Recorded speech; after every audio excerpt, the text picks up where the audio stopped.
Good evening, welcome to the Spice Route. Tonight, after a long time, we will be having another scientific lesson. In a way, it will also be a sociological lesson, because every technology actually brings about a sociological movement. We have seen this throughout history, and we may not have initiated other movements, but at least it is necessary to say something about this movement that has already begun. Our new topic is, of course, artificial intelligence. That is, the latest technology dominating the world's agenda. It is highly likely that it will continue to develop in the future and greatly affect our lives. So, how will artificial intelligence shape the future? How will it affect sociology? Let's start with that question. Now, for the first point, I will try to express something from a slightly higher perspective. I will say this without much concern if people decide to believe in it or not. Before the Western world discovered artificial intelligence, these topics were already being discussed in the Eastern world, and there was an awareness of it. But we didn't have the technological means at our disposal. The second issue is that the depth of where artificial intelligence can go has already been conceptualized within the framework of thought that we have created, that we are also part of, and it has been brought to life and continues to do so. I won't go into details, but we are currently doing work in the field of artificial intelligence that is on par with the Western world. Let's leave it at that. So, our young people should know that when we look at the Noble Quran and its historical trajectory, we can see when artificial intelligence might arrive, where it might go from there, and where it might get stuck. And we are working on that too. So this talk, this lesson we are having today, is not a fantasy that has not been realized. It is already happening. We are doing it. In fact, let me put it this way. About 4 years ago, when ChatGPT did not exist, we started working on the dhikr application with artificial intelligence at its core. For the first time in world history, a Muslim, from an Islamic perspective, of course, there are others in different parts of the world, we were the first to initiate the artificial intelligence framework through dhikr applications. Of course, this doesn't mean we're better than ChatGPT. Please don't misunderstand. But what I'm trying to say is that we are not behind. However, we are struggling to move forward with this mindset that wants us to stay behind. We have no problem finding, discovering, or being ahead. Our problem is with the people who get in our way as we move forward. That is our fundamental problem, but that's not the topic of tonight, so I'll move on. And so we come to the second stage. Tonight, I will try to first briefly explain what artificial intelligence is. Why? Because artificial intelligence will present us with an aqidah problem, an Islamic doctrine problem. If I don't write that terminology today, if I don't explain the problems that artificial intelligence will bring to our doctrine today in this lesson, then in 3 years' time, this situation will get even more messier. The market will get messy. Before that happens, this understanding needs to be articulated. Articulation alone is not enough. Action is needed, which we are doing so. Therefore, today, I will briefly explain to you what artificial intelligence is and outline its fundamental philosophy.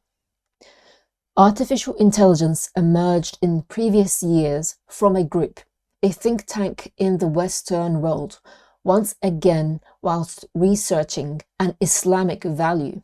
The situation was this.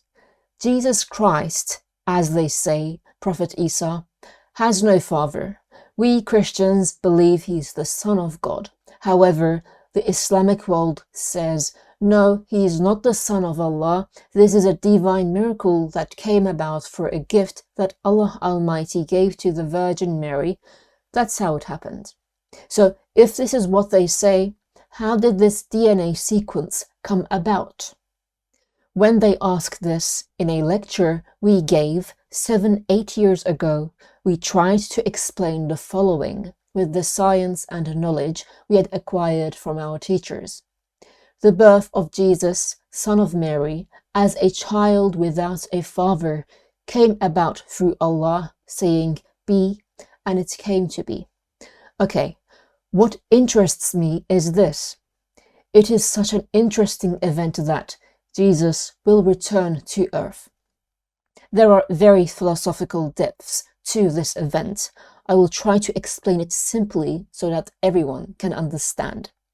There are some fools who say Jesus will not return. May Allah grant them understanding. It is established in the verse with raja, meaning will return. When they say raja to an Arab, it means he will come back. Wherever you go, he will return. Now, with artificial intelligence, an interesting nuance emerges regarding how Jesus, Prophet Isa, will return. That is, the divine miracle of Allah Almighty is so interesting that he is capable of creating a human being on earth without a father. He is also capable of creating without a mother, as with Prophet Adam and Eve. But in everything created by Allah Almighty, there is science that you can derive by looking at its mutashabihat, that is, what is inside. This is the basic criterion. If you cannot derive it, either the time has not come or it has been destined for someone else. In other words, the Western world can also do this. Now, what kind of science is there here? There is this kind of science here. I will not say divine power. I will say energy so that it could be understood. There is a DNA sequence here. Directly opposite it, since Jesus did not have a father, there is XY, but here there is XX chromosome. And since the male side determines whether the child will be male or female, the female DNA is needed first for the male side to form. Okay, so there is this DNA, and Virgin Mary also has a DNA. Since a human being will be born from here by the divine command of Allah Almighty, he declares that he created all human beings from alaka. In other words, with Virgin Mary, her belly didn't suddenly grow and then it was said that there is a baby inside. We understand from the noble verses that it was like a lady who became pregnant normally. Whatever a lady experiences, so for example, first missing her period, then something else in the first month, something else in the second month, in the 9th month, and so forth. So since this is the case, there must be an embryo here. Since there is an embryo, there must be a zygote. Since there is a zygote, cell formation is necessary here. Then there must be a counterpart to this DNA. If Allah said be to this DNA and it came into being, then it is possible to place its male counterpart opposite every DNA. Now, this idea brought about the following in the Western world. Since he can form the crossing over relationship for any sequence, can we write new data opposite to the data given to the chips we produce? So you write there, Ahmad throw the ball. This goes to the chip in the computer and stays as data. I'm explaining it very roughly. If engineers come, we already work with engineers, but if anyone is very curious, they can come and work with our team. Ahmad throws the ball, so I wrote that. The Western world says, since the body can form the counterpart of this, can I run the same chip mechanism and get it to write, Aisha caught the ball Ahmad threw. Now, if the mechanism made Jesus without a father, he says, If I lay the foundation by saying the first word, could the opposite be made by the chip? And do you know what the fundamental purpose behind this was? It's this. Actually, there's a more fantastical thought behind it. The fantastical thought is this. If I take all the data from a man's mind, extract it from his neurons before he dies and transfer it to a computer, then could it answer me when I continue to ask it questions for the rest of my life or not? It should be able to, but for that, intelligence is required because neurons have a fluidity of operation in the mind, but this is absent in the chip. Now, consider that this is the first idea, the first seed for the creation of artificial intelligence. Now, pay attention. Artificial intelligence will reach such a point that, at that point, Jesus returns. He says, now we will explain that process. Artificial intelligence is currently at 0. It will go and go and go until it reaches such a point that people will say this, and Harari is already saying it. What is the sentence that Harari said? If there is anyone left who has not read it, read it for the sake of Allah. Imams, teachers, everyone must read it. This man is our opposite in this age. You need to know him. The man says, we have conquered everything. I do not accept this statement, but let's say we do. He says, only God remains. What does that mean? Immortality. Because he says, when I examine the events that cause my death, it seems very mechanical to me. Where computers and artificial intelligence are headed in the human mind, we will remove the man's brain and put it into another body. 18 years old, heaven on earth. We will put it in with a neuron fluidity chip and life will begin. Therefore, the man will not have died. They've even made films about it with different versions. And that is the moment when Jesus returns. For what? Of course, one reason is to proclaim the existence of the Prophet Muhammad ﷺ and his prophethood. But there is a second issue. Artificial intelligence will create such a doctrinal problem that the starting point of the event will be Jesus coming and saying, gentlemen, I am not the Son of God. Gentlemen, God said to the Virgin Mary, be, and it became. Yes, you have found your way, but it is my Lord who permits all of this. If my Lord does not want it, it will not happen. For example, I am dying now. He will say this, die and pass away. His body will be washed. Muslims will perform his funeral rites and we will bury Jesus. And there is a general belief that, with the consensus of Islamic scholars, he will most likely be buried in the room of the Prophet Muhammad ﷺ. It is not obligatory, but there is a general view that this is the case. Because in Islamic history, Allah Almighty never leaves anything to human desire. That is, Allah Almighty will not allow people to say, artificial intelligence has reached such a point that we have come to question your existence, O Lord. Would that person still have faith after that? We will now explain how they will question it.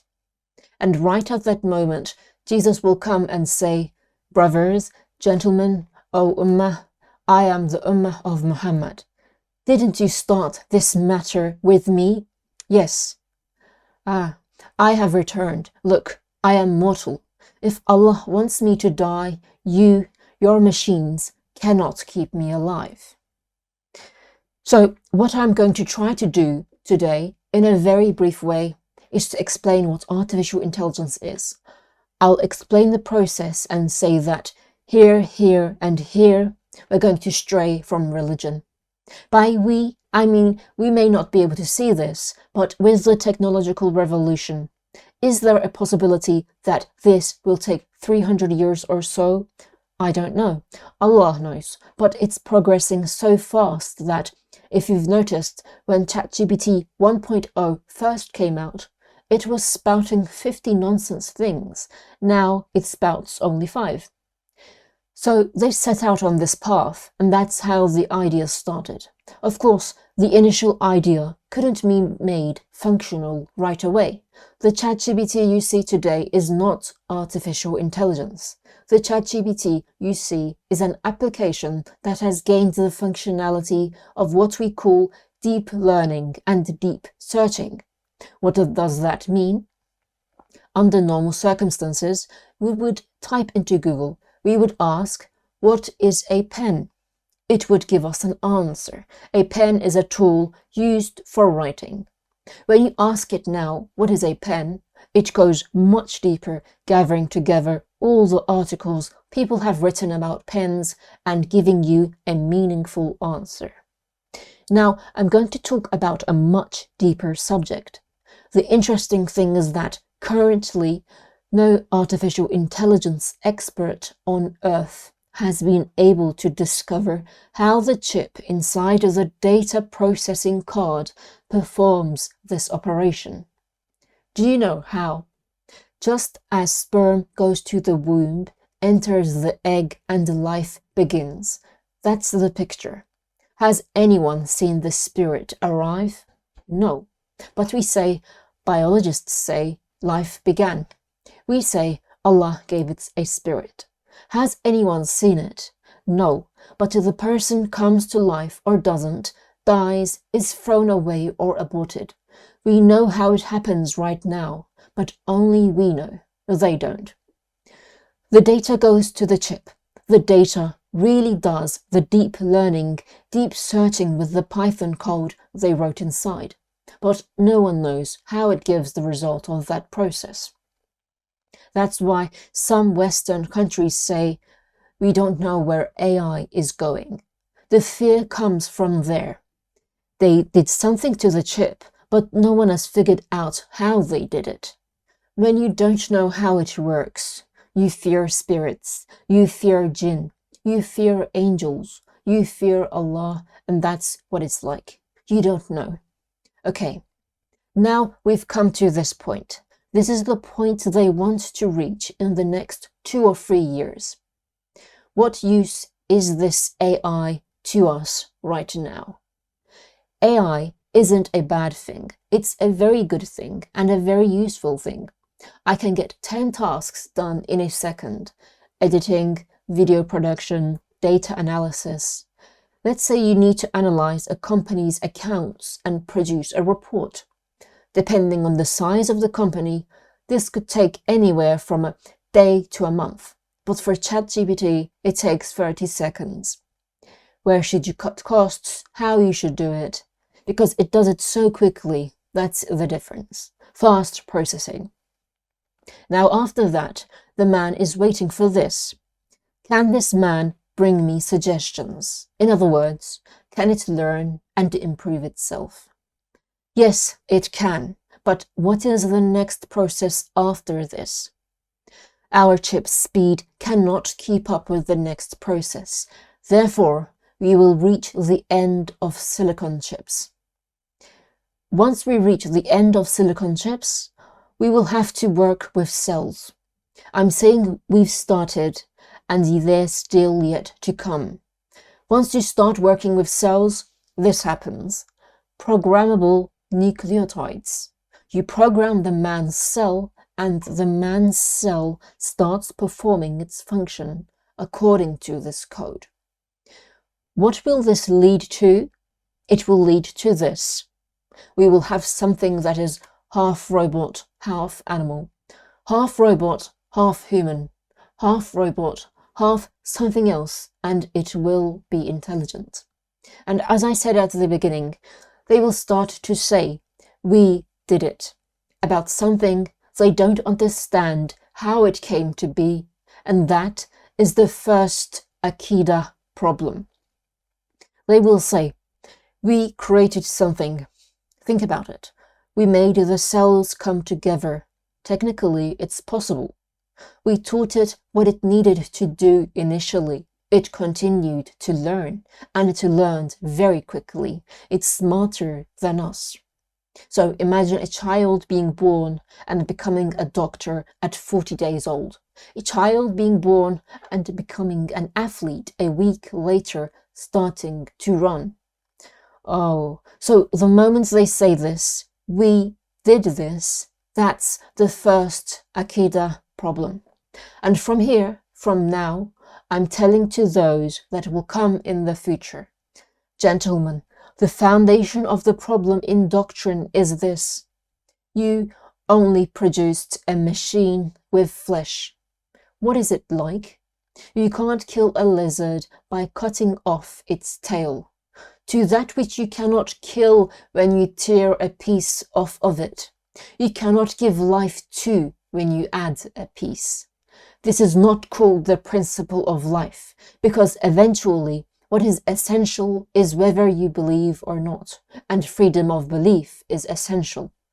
Now we will ask this brother, what do you believe in? They will have to write such a code, because when it goes to search where the code is written, it will see millions of beliefs. Hinduism, Buddhism, Judaism, Islam, a multitude of religions. It searches, it looks all over the internet.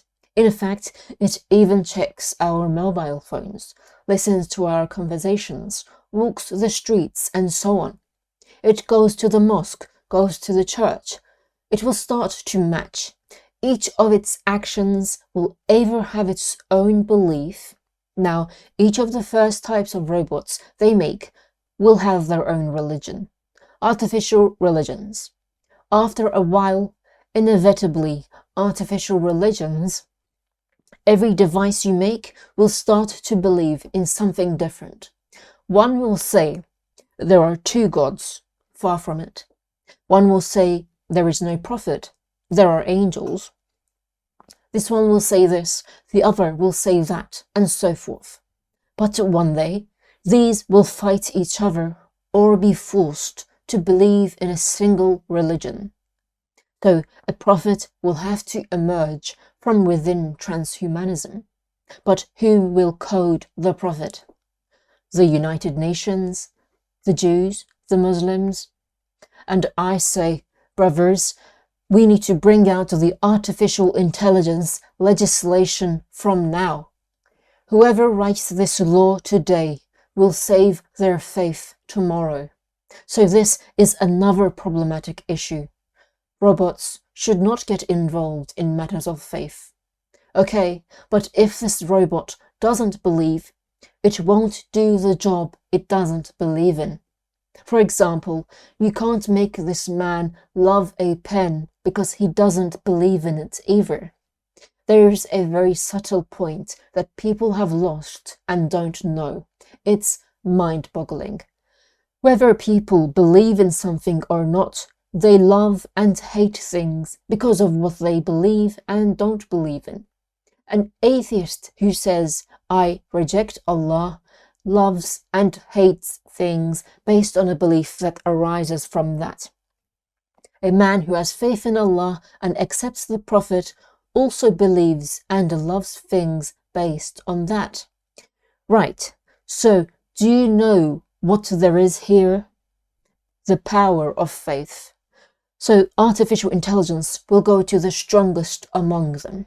The other will try to gather the weak links and build strength. So Allah's covenant will not be broken. Truth will fight falsehood again. And I say, brothers, we will fight ourselves, okay, but let's prevent the robots from fighting. So let's say right now that we can make our own laws in our own country on earth. Artificial intelligence. There is a sentence that a man who codes artificial intelligence must write in the belief mechanism of the AI he codes. La ilaha illallah Muhammadun Rasulullah. If you say, this is contrary to secularism, then when that time comes, Your country will turn into a robot scrapyard, just like humans. Now, there are certain elements that prevent people. Like what? You live in a neighborhood with 500 people. The man isn't very Muslim, but he feels ashamed to do certain things, right? For example, he's about to open his mouth and say something against a hadith, but he's scared of the neighborhood. He says, let's not get involved, let's carry on, let's not get ourselves in trouble. He keeps quiet. The robot won't stay quiet. It's a code. What is it going to be afraid of? It has no social interaction. Since it doesn't have a network of relationships, it has no obligation to believe. But if it doesn't believe, it won't be able to hold on. It won't be able to do. It won't make an effort for it, because artificial intelligence will be someone you can talk to about your troubles. When no one is left, you will put the robot in front of you and talk with it. Children won't be coming anymore. Everyone is in their own world. So, young people, genetics is a tremendous transfer. There is something we forget. The life you live is the greatest legacy and inheritance you leave to your child. Now you've opened this video. You're listening to a lesson at Tawhid Ocağı. Tomorrow you go to a mosque and listen to a lesson. The next day you go to another association and listen to a lesson from another teacher. So your body gets used to it, and your body encodes this into your genetics. I am a man who likes listening to lessons, and you are actually leaving this legacy to your child. After a while, your child, having outgrown his youthful enthusiasm, says, maybe I should listen to something too, and starts listening. We will not leave our children with their houses, cars, and money, but we will leave our own lives as inheritance. This is the real problem. As the years pass, don't say this to your child. My son, I didn't fast for years, but you should fast. It's a good thing. Brother, it's been erased from your genetics. You have to force your child. Isn't that a shame? You will pass on to your child the losses that come from not fasting. You will pass on the prayers you didn't do to your child. You will pass on the lies you told to your child. Are you aware? You are actually writing a code too. Dear biologists, this nonsense of yours should have gone to the bin with Darwin. Allah willing, inshallah, it will soon be gone. DNA is not static. It's dynamic. This thing changes every 6 months. Every 6 months, DNA checks. What did we do these past 6 months? Did we sleep a lot? Did we sleep a lot more? Travel a lot more? Spend a lot more free time? Brother, the proteins that activate us, excite us, that increase our stress hormones are useless. Get rid of them. So, are we lying down? Brother, for the next 6 months, try to get up if you can. There's an old saying, you'll get used to it. You won't be able to leave it. It's because of this. If you worked during those 6 months, DNA says, we had gotten used to 5 hours of sleep. The man is forcing us to sleep for 4 hours. We need to renew our cells accordingly. Change the code. We're supposed to sleep for 4 hours. This is the reason why life is a code. Our servitude is the legacy we leave to our children. That's why our children will be able to hold us accountable in the afterlife. Why would they ask, is there any other logic? Allah knows we're on separate scales, but I've left the man an inheritance. The father leaves a code in the man's genetics from his sperm, and the wife has left one from her egg. That's how the test begins. Why should I be my child's test? Now, don't go with this mindset. If you go with this mindset and think, why should I teach faith? Then you won't be able to do that coding. And this time, let's say you're building a plane for your country's defense. You won't be able to capture that engineer's emotion again while building that plane. Because do you know what the biggest problem in the Western world is? If you want a robot to be intelligent, you have to teach it emotion. There is no intelligence without emotion. That's why the Western world, what did they come up with in the last 40 years? IQ isn't really that important. Let's also look at EQ too, emotional aspect. Oh, why? Because emotions also affect intelligence. What a fraud. Why don't you bring out the statistics? Do you know why they came up with EQ? These people did research in prisons, 35 years. A secret study was conducted involving America, England, France, Italy, Spain, and several other countries. It was kept secret from the public, in prisons. Friend, what are the fundamental genetic problems of these rapists? What is the common problem among these murderers? What is the common problem among thieves? Brother, they all have many problems. In a 7,000, 8,000 pages long report, you always end up with this sentence at its core. Lack of emotional connection, unable to form an emotional connection with society, unable to form an emotional connection with the values they believe in.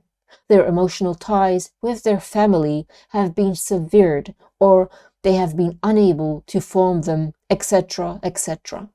No emotional intelligence. I'm not talking about someone who does it once, but someone who's made a habit out of this. Someone who's become used to theft, Allah forbid, to rape, to harassment. He gets caught, gets out, and does it again. Brother, it doesn't change no matter where you go in the world, because faith is in the heart. These feelings aren't related to hormones. Hormones aren't fueled by feelings. They arise because of feelings. Therefore, to say that my hormones control me means that I have become emotionless.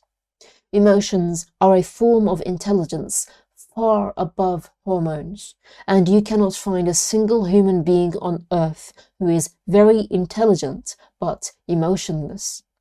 We can make a separate program about emotions, but you cannot find a man who is like a piece of wood, brother. You cannot find a man who is like a piece of wood but intelligent. They all have love for something. They feel sad for someone they love. They have fragility. They have sensitivity. Because neurons establish direct connections everywhere.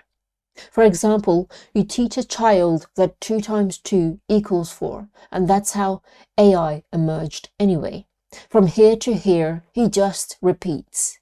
What is 2 times 2, son? 4, he repeats. What is 4, son? It's 2 times 2. Or it's 4 times 1. Or it always goes along the same plane. If the subject is related to emotion, for example, there are 5 days left until your grandmother comes to visit us. Today is the 15th. Which day will your grandmother come? The moment you ask it like this, the neurons explode. Grandmother, emotion, longing. She's coming.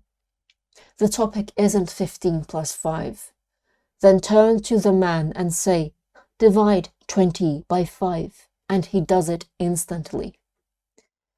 Dear mathematicians, for the sake of Allah, whether it's multiplication tables or logarithms, it doesn't matter. Explain it with love. Explain it with affection. Explain it with longing. Just once, I'd like to see a teacher explain the relationship between logarithms and food. Then see if you can make the man forget that again. Do you remember, when we were children, they would make us buy beans and count them. Do you know why? To make a connection. Apples, pears. If we went on a picnic from here, we'd go at 40 kilometers per hour, and so on. All of that was emotional. Now they're trying to cancel it. A question may arise here. If living cells are faster than silicon chips, and we are made entirely of living cells, how can computers be so far ahead of us and so much faster than us? Well, it's to do with human laziness here, because under normal circumstances, the human brain, let alone computers, it is superior even to the robotic level of artificial intelligence we are talking about. What is the reason? Robots have no spirit, a level they can never reach, and that will never happen. It will explode there anyway.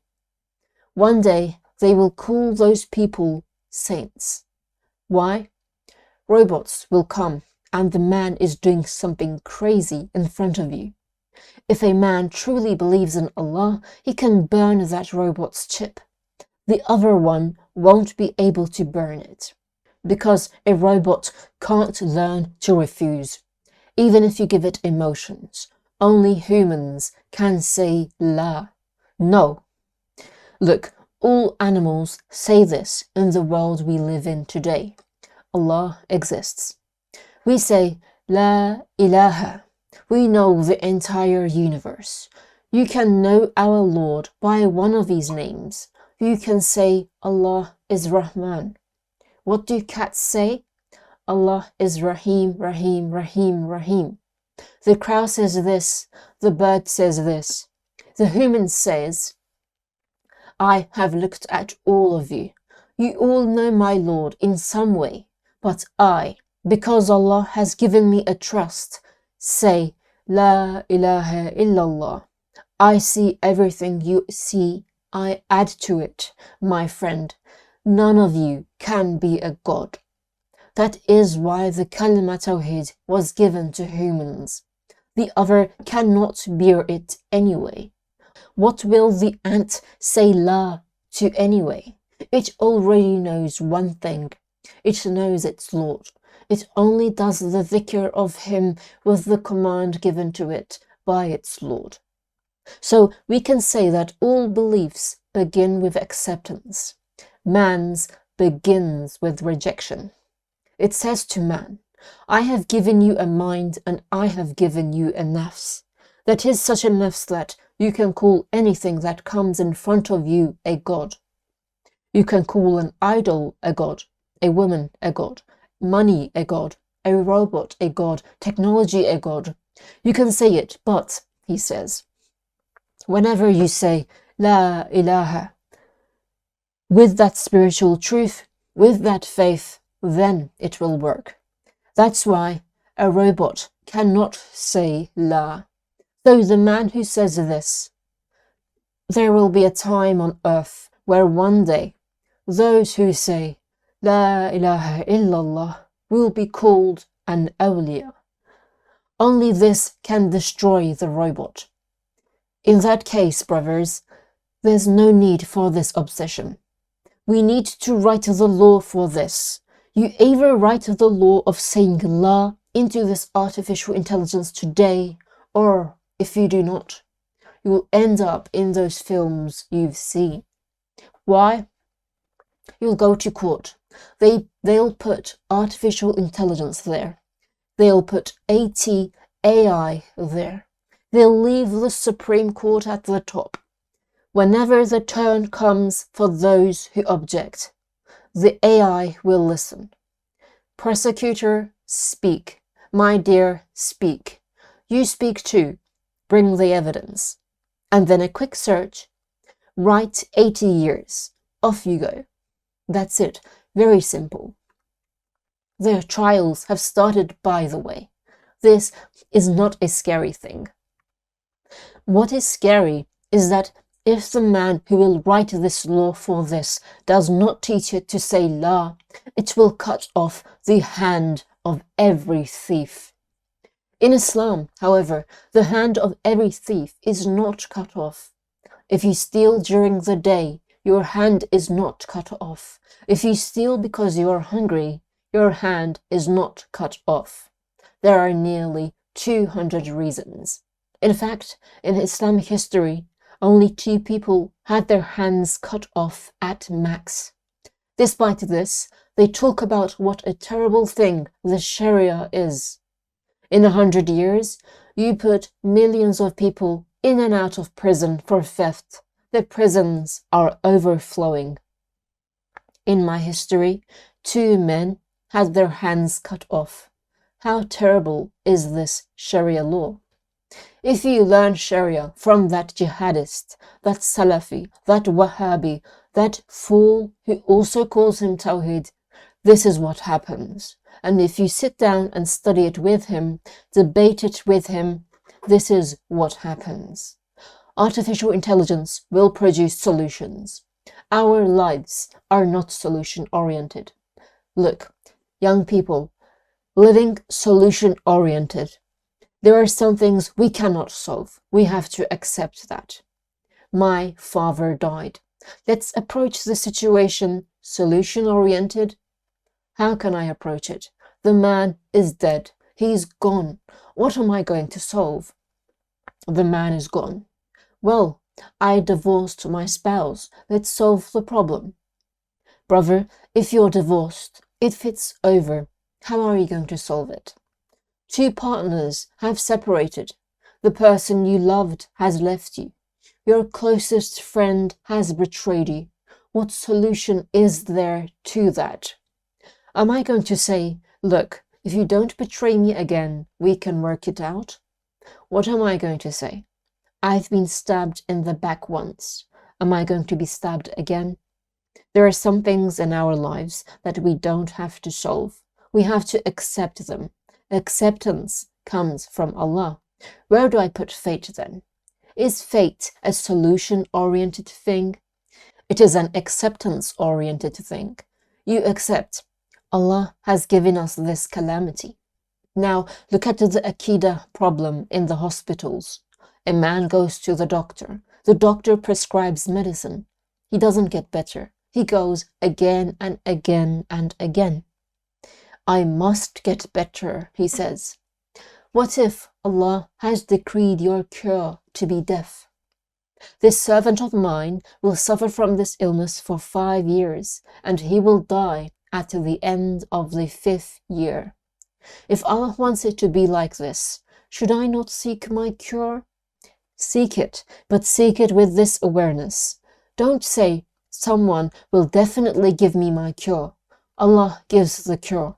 And if He doesn't want to, He may not give it. But our minds have gone to such a place, friends, that we think this doctor could not be the means of our cure. Even the word means has disappeared. So this doctor couldn't do it. This one can. He couldn't do it. Maybe this one could. Sit down for a bit. Maybe Allah didn't grant healing. In that case, don't say it's because of the doctor each time. The doctor also tells you, I've given this to 30 patients. It's worked for all 30. Inshallah, it will work for you too. Even though there aren't many doctors left who say inshallah like that either. If the doctor doesn't say inshallah and you don't say cure is from Allah, then this aqidah will have gone even before AI arrives. But as we approach those times, from today we are saying, friends, the kalima tawheed is such a great truth and wisdom that if we don't transfer it into the minds of AI coders today, from their fingertips to keyboards to this chip industry, we will perish. Look, friends, let me tell you something even more severe. The Chinese and Japanese produce the chips in the world. but they don't design their layers. Did you know that? Do you know who designed the architecture of the chips in all the devices you use in the world? Look, do you know what a chip is? Imagine dozens of sheets of paper, okay? There are processors between these layers, but how much do you know about them? You can see them with a microscope. You get a chip as a whole, there are pins underneath, you attach it on top. There's actually layers upon layers. It could be 10 layers, 20 layers, 30 layers. There are production facilities for this in Indonesia, China, Japan, Korea. So we're talking about the architect of this, chip architect. Does anyone know who makes this? This can only be done in London in the world, and they haven't advertised this to anyone in the world until today. They won't. The British know their stuff. Will they shout out like you and me saying, "I did it"? Do you know why? If our chip... Look, let's not open a chip factory. We don't need to open a chip factory. We need to train people who can design the chip. Chip architecture.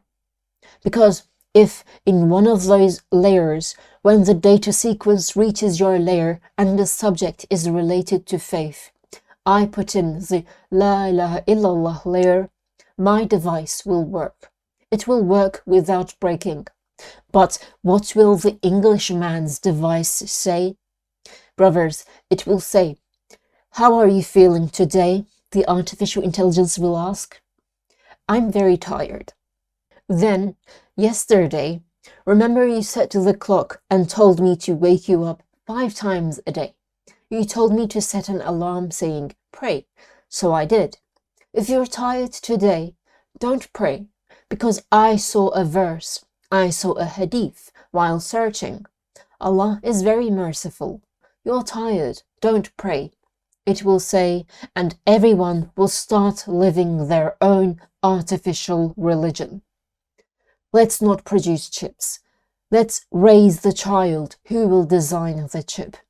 If we don't design the world's most advanced biology center, a good chip architecture center, our grandchildren's children or our grandchildren will live their lives with the religion brought about by artificial intelligence.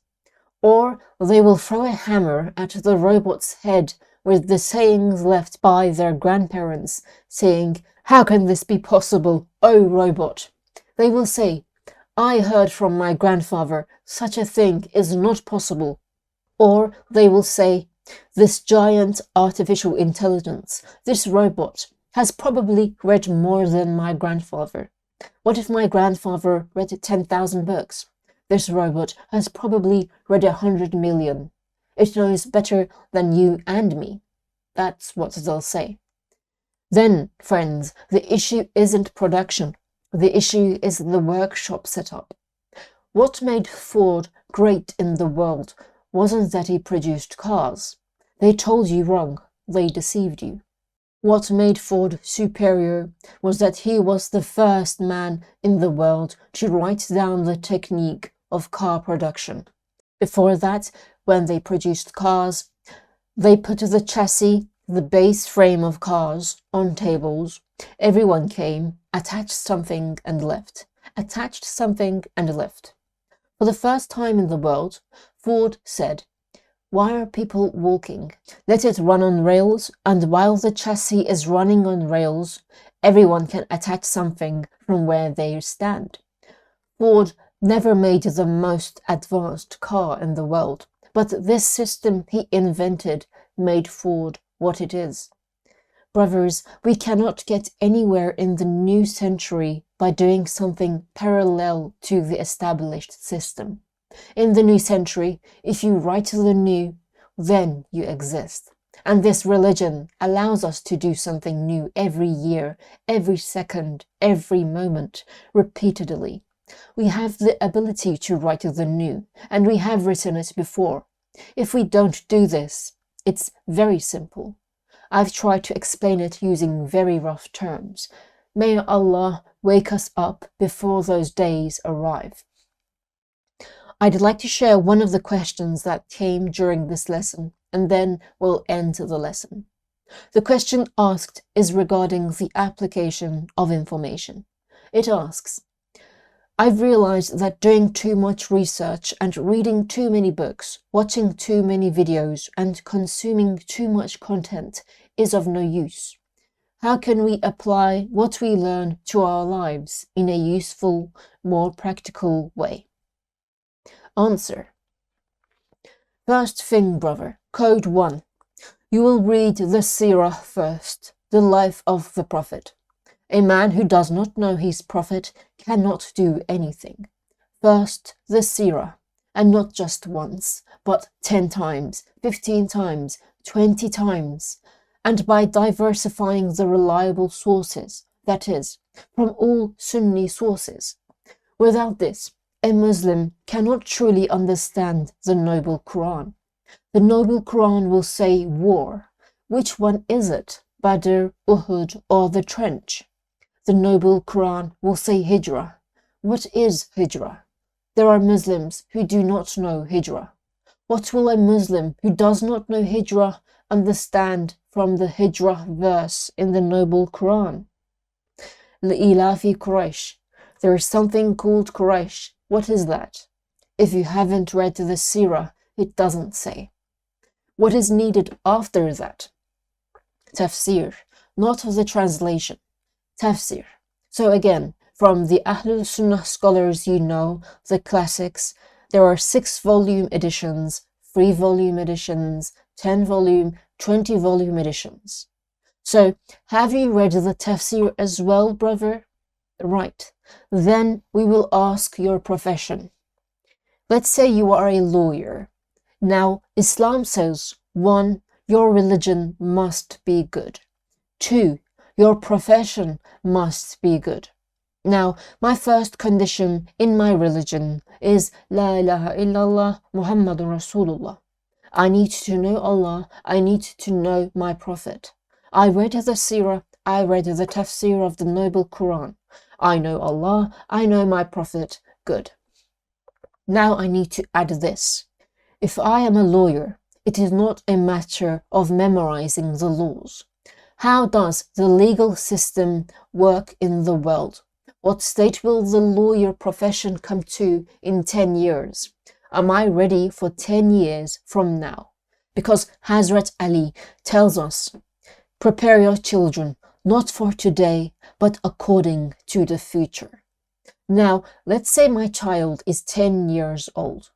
If he's going to start his professional life at 20, what good would it do to talk to him in today's terms? What I say won't be relevant 10 years from now. So I need to know enough to explain to my child what the future holds 10 years from now, just like what I did tonight. I need to explain the obstacles 50, 60 years ahead because Hazrat Ali tells me so. You will learn this too. Now it's time to serve. A Muslim will know and live by it. So when you read the seerah, if you see a trait of the Prophet there, you will immediately incorporate it into your life. The miswak will go in the bag. Shoes will be shaken when leaving the house. The donkeys say now, back then, snakes used to get into the shoes. Oh, you foolish man, there were no shoes back then. How many centimeters long was the snake that got into the slipper? Think a little. This is a sunnah to be done. That's it. You may or may not understand the wisdom behind it. When entering a door, you must enter with your right foot first. What is the wisdom behind that? Whether you know it or not, you will do it. You will practice the sunnah. You will pray. You will recite the names of Allah Almighty with these beautiful names, but you also need to know your profession very well. Today, we ask lawyers just 3 questions. On the third one, they're stuck already. Why? Well, I haven't read that. I haven't seen that yet. First of all, we don't have specialist lawyers. For example, we don't have lawyers who specialize in health. What do our lawyers specialize in? Business, divorce. Why? The money is good. There's good money in divorce. There's good money in business, right? No, specialize in something else. Another thing, if you're going to advance in the field of law, you'll have to think about how to take this case to the International Court of Justice in The Hague. Then you'll have to have a very good level of English. You also need to put Arabic beside this, 2 languages. Shall I go on? 5-6 years are already gone. And while doing all of this, you won't do it for yourself, you will do it for the pleasure of Allah. If you do these things for your own sake, if you say, I'm going to make good money, you'll become arrogant. May Allah protect us.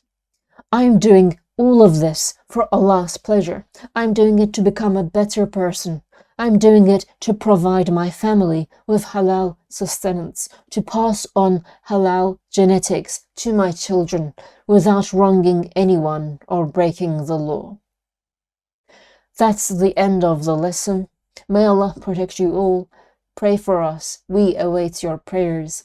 See you next time, inshallah. Take care.